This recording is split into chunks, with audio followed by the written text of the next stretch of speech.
உங்கள் ஜாய் டிவியில் திங்கள் முதல் சனி வரை இரவு 10 மணி முதல் 10:30 மணி வரையும் மற்றும் ஒவ்வொரு வெள்ளியும் மாலை 8:30 மணி முதல் 9:30 மணி வரை. செங்கடல் இருந்தாலும் வைப்பண்டா ஒரு ஸ்டெப்பு முன்னாடி, எரிகோ வந்தாலும் வைப்பண்டா ஒரு ஸ்டெப்பு முன்னாடி, யோர்தான் வந்தாலும் வைப்பண்டா ஒரு ஸ்டெப்பு முன்னாடி, கோலியாத்து வந்தாலும் வைப்பண்டா ஒரு ஸ்டெப்பு முன்னாடி, பின்னாடி மட்டும் வச்சிட மாட்டேன். ரிவைவல் நைட் என்ற நிகழ்ச்சியின் மூலமாக தீர்க்க தரிசன செய்திகளை சகோதரர் பீட்டர் எல்விஸ் பிரசங்கிப்பார் மற்றும் சகோதரி அனிதா பீட்டர் அவர்கள் துதி ஆராதனை ஏறெடுப்பார்கள்.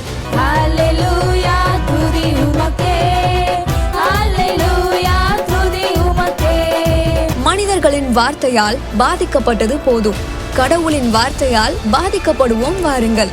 நமக்குள் இருக்கும் இயேசு கிறிஸ்துவை உலகத்திற்கு காட்டும் நேரம் இது. வாருங்கள், இயேசுவுக்காய் எழும்புவோம். நீங்க இதுவரைக்கும் சபைக்கே போகாத ஒரு நபரா இயேசு கிறிஸ்துவ பற்றி உங்க வாழ்க்கையில ஆழமா அறிந்து கொள்ளணுமா? அப்ப ரிவைவல் சர்ச் உங்க எல்லாரையுமே அன்புடன் அழைக்கிறது. நம்ம கொளத்தூர் பூம்புகார் நகர்ல லொகேட் ஆயிருக்க ரிவைவல் சர்ச்சுக்கு நீங்க வாரம் வாரம் வர முடியும். சோ இங்க எவ்ரி சண்டே ஞாயிற்றுக்கிழமை காலையில 10 மணில இருந்து 12 மணி வரைக்கும் சபை ஆராதனை நடந்து கொண்டிருக்குது. சோ நீங்க எல்லாருமே இந்த ஆராதனையில குடும்பமா கலந்து கொள்ளலாம். அது மட்டும் இல்ல, எவ்ரி சாட்டர்டே ஒரு சனிக்கிழமையும் மாலை 8 மணி முதல் 9 மணி வரைக்கும் ப்ராஃபிட்டிக் ஈவினிங் நடைபெறுது. இதுல பாஸ்டர் பீட்டர் எல்விஸ் அவர்கள் உங்களுக்காக விசேஷ ஜெபம் ஏறெடுப்பார்கள். நீங்க தவறாம கலந்து கொள்ளுங்க. ஒருவேளை என்னால நேர்ல வர முடியலையே அப்படின்னு வருத்தப்பட்டீங்கன்னா நீங்க கவலையே பட வேணாம். நீங்க கூகுள் மீட் மூலமாகவும் எங்களோடு கலந்து கொள்ள முடியும். சோ கீழே தெரியுற இந்த கூகுள் கோட நீங்க நோட் பண்ணி வச்சுக்கோங்க. இதன் மூலமா எங்களோட நீங்க ஜாயின் பண்ணுங்க. சோ கர்த்தர் உங்களை ஆசீர்வதிப்பார்.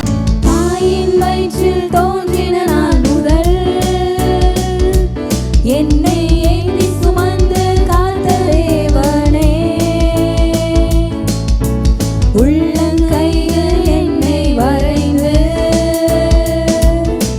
உந்தன் கண்மணி போல என்னை காக்கின்றீர். தாயின் வயிற்றில் தோன்றின நாள் முதல் என்னை ஏந்தி சுமந்து காத்த தேவனே,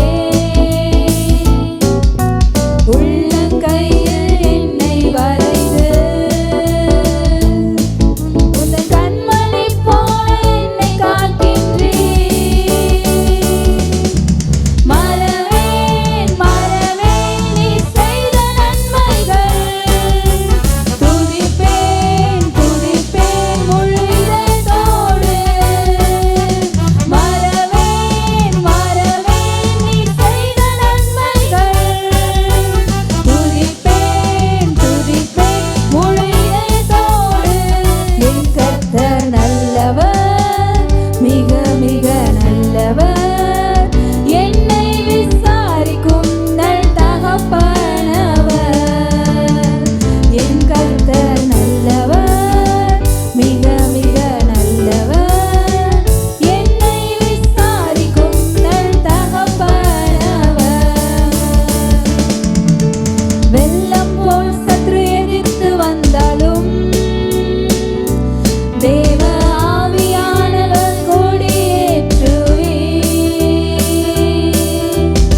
எடுங்களேன்.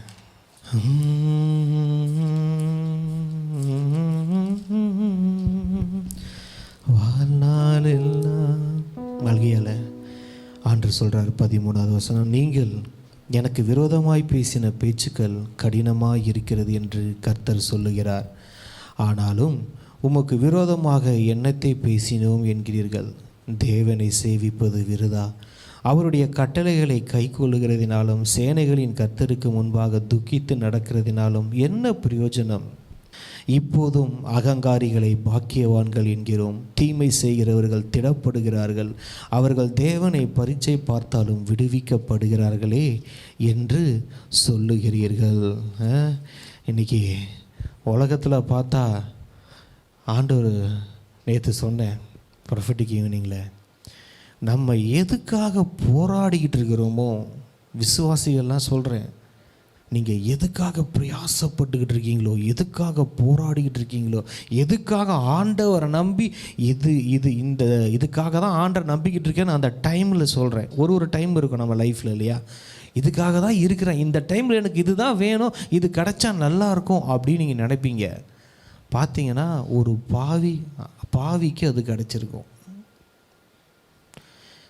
வேணும்னே உங்களை டெம்டேஷன் ஆக்கணுன்னே பிசாசு ஒருத்தவனுக்கு அதை கொடுப்பான்.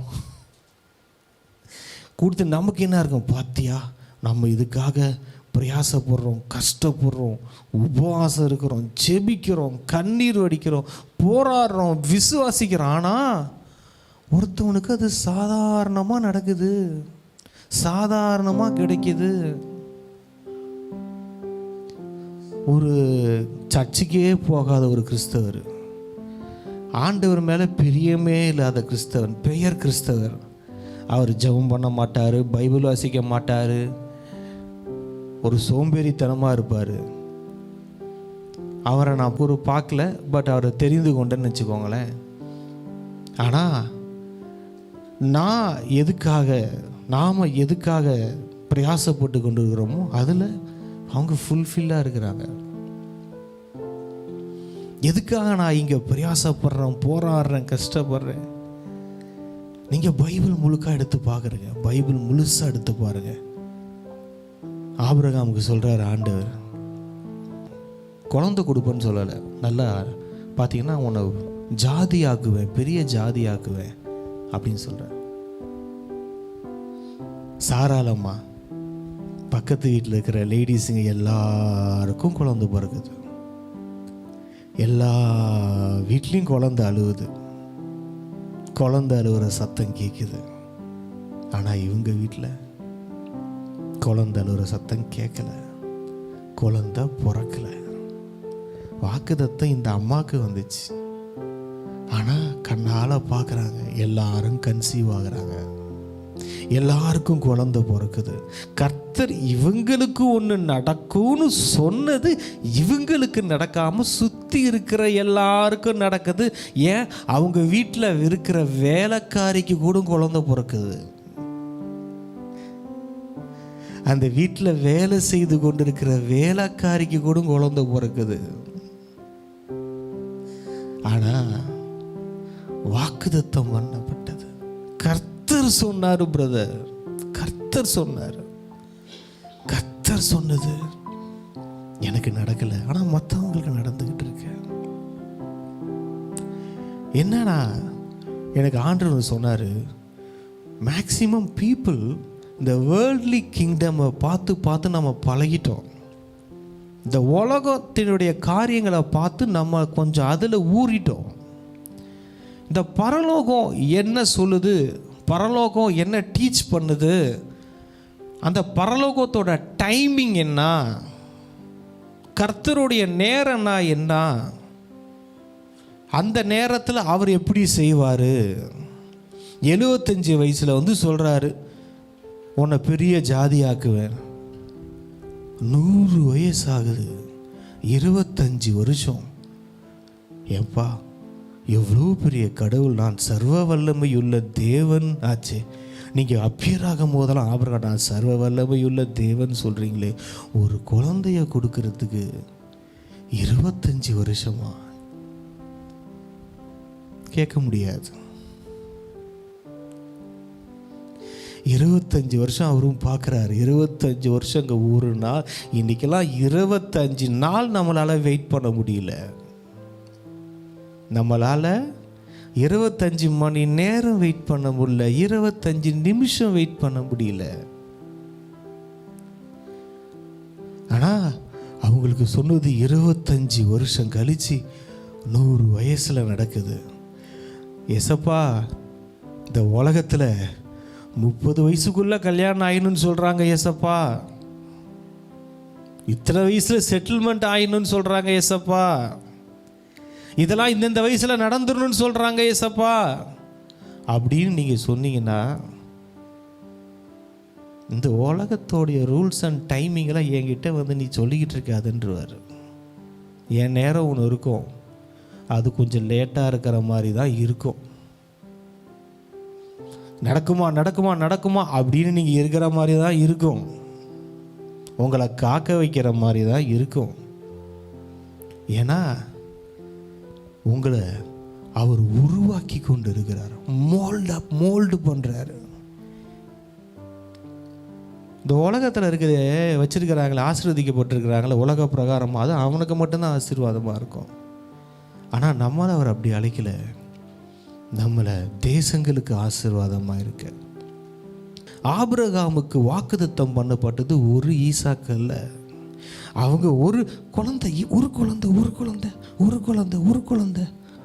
வா வெளியே வா, ஒன்றா உனக்கு ஒரு ஈசாக்கா இல்லை, வந்து பார், எத்தனை ஈசாக்கு பார், வானத்தை வந்து பார், எத்தனை ஈசாக்கு பாத்தியா? ஒரு ஈசாக்கு இல்லை, ஒன்று கொடுக்கறதுக்கு நம்ம மைண்டில் அதுதானே. என்ன ஆண்டவரே, இது ஒன்று தானே, ஒன்று கொடுக்கலாம், உன்னை நான் அழைக்கலை, உன்னை அபிஷேகம் பண்ணலை, உன்னை நான் என் பிள்ளையா நான் தெரிந்து கொள்ளலை. பிளான் உங்கள் எல்லாருக்கும் ஆண்டவர் சொல்கிறார், ஒரு பெரிய பிளான் இருக்குது உங்கள் மேலே, ஒரு பெரிய பிளான் இருக்குது. வர்ஷிப் பண்ணும்போது நான் பார்த்தேன் ஒரு பெரிய ஃபேக்ட்ரி. அந்த ஃபேக்ட்ரியில் எதுவுமே வேலை நடக்காத மாதிரி இருக்கு, ஆனால் பெரிய ஃபேக்ட்ரி. ஆனால் அந்த ஃபேக்ட்ரிக்குள்ளே எந்த ஒர்க்கும் நடக்காமல் வெளியே இருந்து பார்த்தா, இப்போ நீங்கள் பார்ப்பீங்களா ஒரு ஃபேக்ட்ரி பார்த்தீங்கன்னா என்ன இருக்கும், அதில் சம்டைம் இந்த புகை வெளியே வந்துட்டு இருக்கும், இல்லைனா புகை வராமல் அது அமைதியாக இருக்கிற மாதிரி தான் இருக்கும். ஆனால் உள்ளே போய் பார்த்தா தான் என்ன அது எவ்வளோ வேலை நடந்துகிட்டு இருக்குதுன்னு தெரியும். அந்த மாதிரி தான் ஆண்டவர் சொன்னார், இங்கே இருக்கிறவங்க ஒவ்வொருத்தவங்களும் ஒவ்வொரு ஃபேக்ட்ரி உள்ளே நான் ப்ராசஸ் ஒர்க் நடத்திக்கிட்டே இருக்கிறேன். வேலை நடந்துக்கிட்டு இருக்குங்க, வேலை ஒர்க்கு நடந்துகிட்ருக்கு, காடுடைய ப்ராசஸ் நடந்துக்கிட்டு இருக்கு. இவங்க ஒரு குழந்தைன்னு பார்க்குறாங்க. இவர் வந்து பார்த்தீங்கன்னா அப்புறம் பேசுவார், உன்னிலிருந்து ராஜாக்கள் புறப்படுவார்கள், உன்னை ஜனம் போய் சுதந்திரிக்கும், அவங்க வந்து அப்படி இருப்பாங்க, ராஜாக்கள் வருவாங்க, உன்னை ஆசீர்வதிப்போம், ஜாதியை பெருகுவேன் அப்படின்னு பயங்கரமாக சொல்லுவார். இவர் யோசனை அங்கே போயிட்டார், 500 வருஷத்துக்கு முன்னாடி போய் பேசிக்கிட்டு இருக்கிறாரு. நம்ம இன்னைக்கு பற்றி பேசிகிட்டு இருப்போம், காடுடைய தாட்டு ஃபியூச்சரை பேசிகிட்டு இருக்க. எத்தனை ஜாதி ராஜா எங்கேயோ போயிட்டாரு. சாமுவேல் 2வது தாண்டி 1 ராஜாக்கள் 2 ராஜாக்கள் கிட்ட போயிட்டார் அவர். ஆதியாகவும் யாத்திராகவும் என்ன லேவியாகவும் உபாகவும் யோசுவா எல்லாத்தையும் தாண்டி போயிட்டு இருக்கிறார் அவர். 1 சாமுவேல் 2 சாமுவேல் தாண்டி அவர் அங்கே போயிட்டு இருக்கிறார். நம்ம ஆதியாகமும் 12வது அதிகாரம் ஆண்டவரே நீங்கள் சொன்னீங்களா ஆண்டவரே, சொன்னா 12 சொன்னாரா, 75 வயசில் சொல்லிட்டாரா? சொல்லும் போதே அதை எப்போ கொடுக்கணுன்றது குறித்து வச்சுட்டாரு. 100 வயசில் தான்ப்பா இந்த புள்ள உனக்கு அப்படின்னு எழுதி வச்சுட்டாரு. அதனால் அதுக்கப்புறம் இந்த 25 வருஷம் அவங்க ஏதாவது பண்ணிக்கிட்டு இருந்தாங்கன்னு நினைக்கிறீங்களா? ஒன்றும் பண்ணல. ஆண்டு உட்காந்து 25 வருஷமாக இது அப்படியே இந்த ஈசாக்கு வர வைக்கிறதுக்கு ஹார்ட் ஒர்க் பண்ணிட்டு இருந்தார். இல்லை, சொன்னார், பிறக்குன்னு சொன்னார், டேட்டை ஃபிக்ஸ் பண்ணிட்டாரு, முடிஞ்சு போச்சு. இந்த 25 வருஷத்துக்கு நடுவில் அது கிடைக்கணுன்றதுக்காக நீங்கள் 40 நாள் உபவாசம் போட்டாலும் சரி, முட்டி போட்டு 4 மணி நேரம் 5 மணி நேரம் கண்ணீர் வெடித்து கதறினாலும் சரி, ஆண்டவர் எதையும் மாற்ற மாட்டார், ஆண்டவர் எதையும் சேஞ்ச் பண்ண மாட்டார், எதுவும் மாறாது. உங்கள் வாழ்க்கையில் எதை எப்பப்போ நடத்தணும்னு முன் குறிச்சிட்டாரு. எல்லாமே என்ன ஆயிடுச்சு, குறித்து வச்சுட்டாரு, முன் குறித்து வச்சுட்டார். அது அப்போ தான் நடக்கும். அதில் மாற்றமே கிடையாது. அது நடந்தால் வாழ்க்கை நல்லா இருக்கும். இல்லை நம்மளா போய் மாற்றலாமா அப்படின்னு ட்ரை பண்ணால் உங்களுக்கே தெரியும், வேதத்தில் எவ்வளோ சாட்சிகள் இருக்குது. நம்ம என்ன பண்ணணும் பிரதர்னா, அவர் சமூகத்தில் உட்காந்து அந்த டைமில் waiting period it's not a wasting பீரியட்னு சொல்லுவாங்க. அவர் அப்படியே ரசிச்சுக்கிட்டு என்ஜாய் பண்ணிக்கிட்டு, எல்லா வீட்லேயும் குழந்தை கியான்னு கத்திக்கிட்டு இருக்குல்ல, நம்ம உட்காந்து, நமக்கு வீட்டில் குழந்தை இல்லையா, ஆண்டவரை பார்த்து என்னில் என்ன நன்மை கண்டி என்னை அழைத்து உயர்த்தி வைத்தீர் பாடணும். இந்த பிரச்சனைலாம் குழம்பி போயிடும். என்னடா இவ்வளவு பிரச்சனையிலையும் என்னடா இவன் பாடிக்கிட்டு இருக்கான், பாடுகள் நிறைஞ்சிருக்கு, இவன் பாடிக்கிட்டு இருக்கான். சாத்தான் பாப்பா, என்னடா ஒரே குழப்பமா இருக்கே. யோபுக்கு எல்லாம் இருந்துச்சு, இல்லாதது எதுவுமே இல்லை. யோபுக்கு எல்லாம் இருந்துச்சு, எல்லாம் போயிடுச்சு. இல்லாததுன்னு ஒன்று கிடையாது யோபுக்கு. அது கணக்கு போட்டால் இப்போ இருக்கிறதுன்னு பார்த்தா உயிர் மட்டும்தாங்க இருக்கு, உடம்பு கூட போயிடுச்சு.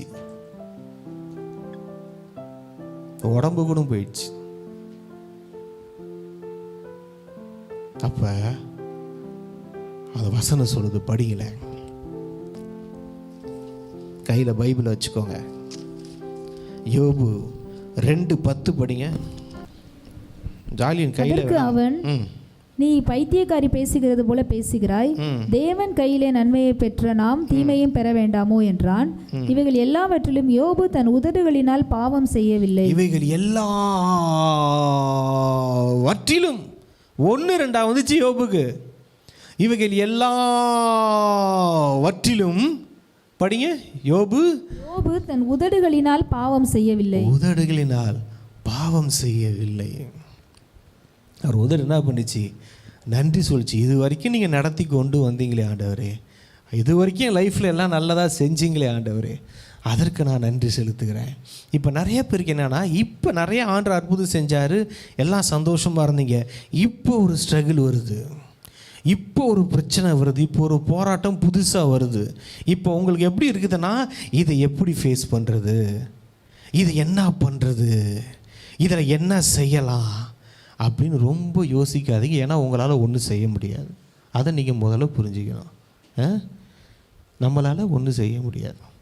நம்ம ஏதாவது இறங்கி களத்தில் இறங்கி ஒன்றும் பண்ண முடியாது. பாருங்க, டாட் பூட்டுன்னு ஏதாவது பண்ணிவிட்டு ஒன்றும் இல்லாமல் தான் வரணும். பாருங்கள், என்னவா செய்யணும், அவர் சமூகத்தில் போய், ஆரோனின் ரோஜாவே, என் ஆத்மநேசரே,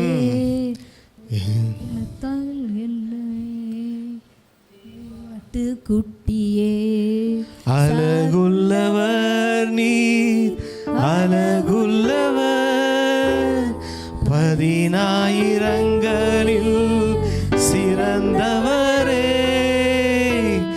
அழகுள்ளவர் நீர், அழகுள்ளவர், 10,000ங்களில் சிறந்தவரே. ஓசன்னா உன்னத தேவனே, ஓசன்னா தாவீதின் மைந்தனே, ஓசன்னா உன்னத தேவனே, ஓசன்னா தாவீதின் மைந்தனே. ஒரு பெரிய தேவை, நெருக்கடி இருக்கு. ஏசப்பாட்டு போய்ட்டு, ஏசப்பா இது இருக்குது, ஏசப்பா ஏதாவது செய்யுங்க ஏசப்பா அப்படின்னு சொல்கிறத விட, அவர் முகத்தை பார்த்து, அழகுள்ளவர் நீர், அழகுள்ளவர். அவர் கன்ஃபியூஸ், என்னடா இப்போ இங்கே தான் கேட்க தான் வருவான், அது வேணும் இது வேணும், என்ன பார்த்து அழகாக இருக்கீங்கடா. இப்போ யாரையாவது போய் பார்த்து நீங்கள் அழகாக இருக்கீங்கன்னு சொல்லிட்டு வச்சுக்கோங்களேன், யாருக்காக இருந்தாலும் சந்தோஷம் வரதானே செய்யும். உண்மையை சொல்லணும். யாராக இருந்தாலும் யாராவது பார்த்தவங்களா ரொம்ப அழகாக இருக்கிறாங்க, அப்படின்னு சொன்னா, அப்படியா என்ன பிரதர் கொஞ்சம் கலர் ஆகிட்டீங்க அப்படின்னா, அப்படியா ரொம்ப அழகாயிட்டீங்களே, இப்போ ரொம்ப ஸ்மார்ட் ஆகிட்டீங்களே அப்படின்னா ரொம்ப சந்தோஷமாக தானே இருக்கும், இருக்க தானே செய்யும். இப்போ நம்ம போய் ஆண்டவரை பார்த்து ஏசப்பா நீங்கள் அழகாக இருக்கீங்க அப்படின்னா சந்தோஷப்படுவாரா பட மாட்டாரா? அவரை ரசிக்க ஆரம்பிச்சிடணும், அவரை பிரசன்னத்தை ருசிக்க ஆரம்பிச்சிடணும். பாருங்கள், அவரையே புசிக்க ஆரம்பிச்சிடணும். இல்லைங்களா? கவிதை எப்படி வருது பாருங்கள், ரசிக்க ருசிக்க புசிக்க. ஸோ ஏன்னா அவர் சொல்லிட்டார்ல, நான் தான் ஜீவ அப்பம், அந்த அப்பத்தை நம்ம சாப்பிட்றோம். ஸோ இங்கே பாருங்கள், அதை என்ஜாய் பண்ணுவார்ல ப்ரெசன்ஸை. அவர் அப்படியே காடை என்ஜாய் பண்ணி வாழ்கிற லைஃப் இருக்குது தெரியுமா? அது எப்போ ஒரு கோலியாத்து வந்திருக்கிறான்ப்பா, அதெல்லாம் ஒன்றும் இல்லை. அழகுள்ளவ பாடிக்கிட்டு இருப்பார், சங்கீதக்காரன் பாட்டாக பாடிக்கிட்டு இருப்பார். கரடி வருதுங்க, கரடி வந்து இந்த சங்கீதக்காரன் பாட்டு பாடிக்கிட்டே கரடி அட்டாக் பண்ணுறாரு. சிங்கம் வருதுங்க, இந்த சங்கீதக்காரன் தாவீது சிங்கத்தை பாட்டு பாடிக்கிட்டே அட்டாக் பண்ணுறாரு. அது ஒரு பாடி பாடியே இந்த கரடி சிங்கத்தையும் மயக்கிட்டாரான்னு தெரியல. சங்கீதம் எழுதி எழுதி எழுதி இந்த பாடி பாடியே இந்த மனுஷன் இந்த கரடி சிங்கம்லாம் கடிக்க வர சிங்கம் அப்படியே பார்த்தனா என்னடா அழகாக பாடுறான், அது மயங்கிடுச்சா என்னன்னு தெரியல. பாடிக்கிட்டே இருங்க, பாடுகள் எல்லாம் பறந்துடும். ஆணுடைய சமூகத்தை என்ஜாய் பண்ணிகிட்டே இருங்க. எவ்வளோ இந்த சாராள் அம்மாவுக்கு பாருங்கள், சுற்றி எவ்வளோ நடந்தது. ஆனால் கர்த்தருடைய வாக்குத்தத்தம் சரியான நேரத்தில் கரெக்டாக நடந்தது. யோபுவுக்கு பாருங்கள், என்னங்கப்பா என்ன எல்லாம் போச்சு, ஆனால் எல்லாம் எப்படி வந்துச்சிங்க, திரும்ப எல்லாம் 2 மடங்காக வந்தது. நமக்கு 1000 மடங்கு கோடி மடங்கு வரும். அதனால் சுற்றி இருக்கிறத பார்த்து பயந்துடாதீங்க. இப்போ இருக்கிற சூழ்நிலையில் என்னங்க செய்யணும், நான் அதுக்காக ஏதாவது ஃபாஸ்டிங் இருக்கணுமா, நான் அதுக்காக இத்தனை நாள் ஜெபம் பண்ணணுமா, இல்லை அதுக்காக அதை செய்யணுமா, நேர்த்தி கடன் செய்யணுமா, அதெல்லாம் நான் ஒன்றுமே இல்லை. அவரை போய் பார்த்து ஏசப்பா நீங்கள் ரொம்ப அழகாக இருக்கீங்கன்னு சொல்லுங்கள், ஏசப்பா நான் உங்களை ஹக் பண்ணுறேன்னு சொல்லுங்கள். உங்கள் பிரசன்னத்தில் உங்களோட அவரை புகழ்ந்து பாடுங்க பாடுங்க பாடுங்க. அவரை துதித்து பாடிக்கொண்டே இருங்க. அவர் பிரசன்னத்தில் என்ஜாய் பண்ணுங்க. அவர் புகழ்ந்து பேசிக்கிட்டே இருங்க. உங்களுக்கு ஏதாவது ஒன்று தேவையா நீங்கள் சொல்லுங்கள், ஆண்டவரே தேவைகளை சந்திக்கிற தெய்வமேன்னு அவர் புகழ்ந்து பாடுங்க. தடை வருதா, தடைகளை உடைக்கிறவரேன்னு பாடுங்க. வியாதி பிரச்சனையா, யெகோவா ராஃபா அப்படின்னு பாடுங்க. வாழ்க்கையில் தோல்வியா, யெகோவா நிசியேன்னு பாடுங்க. அவரை உயர்த்துங்க, அவர் நாமத்தை பிரஸ்தாபம் பண்ணும். எந்த ஸ்தானத்திலும் எந்த ஸ்தலத்திலும் நான் வந்து உங்களை ஆசீர்வதிப்பேன். இப்போ ஆண்டவர் வராருங்க, உங்களை வந்து பார்க்குறாரு. பார்த்துட்டு உங்களை வந்து பார்க்குற, அவர் ஆராதிக்கும் போது வந்து பார்க்குறாரு. பார்த்துட்டு அல்லாஹ் வர்ஷிப்பெல்லாம் என்ஜாய் பண்ணிட்டு மட்டும் போயிடுவாரா? இல்லை அவரை பார்க்கும்போது பெஞ்சமின் பிரதருக்கு இந்த நீடெல்லாம் இருக்குது, என் பிள்ளைக்கு வந்து இந்த தேவைகள்லாம் இருக்குது, அப்புறம் அவர் இந்த ப்ராப்ளம்லாம் ஃபேஸ் பண்ணிக்கிட்டு இருக்கிறாரு, நிலைமை இந்த மாதிரி இருக்குது, அவருடைய நிலைமையையும் பார்ப்பாரா? காட் உங்களை பார்க்கும்போது உங்கள் நிலைமையையும் பார்க்குறாரு, நீங்கள் எப்படி இருக்கிறீங்கன்றதை பார்க்குறாரு. உங்கள் பிரச்சனைகளை பார்க்காம போகிற தெய்வம் இல்லை, உங்களை வந்து பார்க்குறாரு. நீங்கள் ஆராதிக்கும் போது வராருல தெய்வம், வந்துட்டு உங்கள் ப்ராப்ளத்தெல்லாம் பார்க்காம அதை தீர்க்காமல் போகிற தெய்வம் இல்லை. நான் ஏற்கனவே சொன்னேன், ஃபாரின்லேருந்து உங்கள் ஃப்ரெண்டு வராரு, உங்கள் நிலைமை ஏழ்மையாக இருக்குது, கஷ்டத்தில் இருக்கீங்கன்னா அவன் உண்மையான ஃப்ரெண்டாக இருந்தால் என்ன செய்வாங்க, வந்து ஹெல்ப் பண்ணிட்டு போவாங்க இல்லையா? சும்மா விட்டுட்டு போயிடுவாங்களா? ஏதாவது ஹெல்ப் பண்ணிட்டு போவாங்க. அப்போ பாருங்கள், காடு வராரு, நம்ம ஆராதிச்சுக்கிட்டு இருக்கோம், பாட்டு பாடிட்டு இருக்கோம், வந்து பார்க்குறாரு. உன்மேல் நம்ம மேலே அவர் கண்ணையே வச்சுட்டாராம். பார்க்கும்போது உங்களை மட்டும் பார்த்துட்டு உங்கள் சூழ்நிலையை பார்க்காம, உங்கள் பிரச்சனைகளை பார்க்காம, உங்ககிட்ட இருக்கிற வியாதியை பார்க்காம, உங்ககிட்ட இருக்கிற மற்ற ஏதாவது காரியத்தை பார்க்காம போயிடுவாரா? அதெல்லாம் ஐயோ அதெல்லாம் என்னால் ஒன்றும் முடியாது, நான் ஒன்றை மட்டும் பார்த்துட்டு போகிறேன்னு போவாரா? இல்லை. இன்றைக்கி உங்களுடைய எல்லா காரியத்தின் மேலே கண் வருது, கர்த்தரின் கண் வருகிறது. நீங்க இதுவரைக்கும் சபைக்கே போகாத ஒரு நபரா இயேசு கிறிஸ்துவ பற்றி உங்க வாழ்க்கையில ஆழமா அறிந்து கொள்ளணுமா? அப்ப ரிவைவல் சர்ச் உங்க எல்லாரையுமே அன்புடன் அழைக்கிறது. நம்ம கொளத்தூர் பூம்புகார் நகர்ல லொகேட் ஆயிருக்க ரிவைவல் சர்ச்சுக்கு நீங்க வாரம் வாரம் வர முடியும். சோ இங்க எவ்ரி சண்டே ஞாயிற்றுக்கிழமை காலையில 10 மணில இருந்து 12 மணி வரைக்கும் சபை ஆராதனை நடந்து கொண்டிருக்குது. சோ நீங்க எல்லாருமே இந்த ஆராதனையில குடும்பமா கலந்து கொள்ளலாம். அது மட்டும் இல்ல, எவ்ரி சாட்டர்டே ஒரு சனிக்கிழமையும் மாலை 8 மணி முதல் 9 மணி வரைக்கும் ப்ராஃபட்டிக் ஈவினிங் வந்து நடைபெறுது. இதுல பாஸ்டர் பீட்டர் எல்விஸ் அவர்கள் உங்களுக்காக விசேஷ ஜெபம் ஏறெடுப்பார்கள். நீங்க தவறாம கலந்து கொள்ளுங்க. ஒருவேளை என்னால நேர்ல வர முடியலையே அப்படின்னு வருத்தப்பட்டீங்கன்னா நீங்க கவலையே பட வேணாம். நீங்க கூகுள் மீட் மூலமாகவும் எங்களோடு கலந்து கொள்ள முடியும். சோ கீழே தெரியுற இந்த கூகுள் கோடை வந்து நீங்க நோட் பண்ணி வச்சுக்கோங்க. இதன் மூலமா எங்களோட நீங்க ஜாயின் பண்ணுங்க. சோ கர்த்தர் உங்களை ஆசீர்வதிப்பார். இந்த ஊழியத்தை ஜெபத்தினாலும் காணிக்கைகளினாலும் தாங்கும்படி உங்களை நாங்க அன்புடன் அழைக்கிறோம். காணிக்கை அனுப்ப விரும்புகிறவர்கள் ஸ்கிரீன்ல தெரியுற இந்த டீடைல்ஸை பார்த்து நீங்க அனுப்பலாம். கர்த்தர் உங்களை ஆசீர்வதிப்பார்.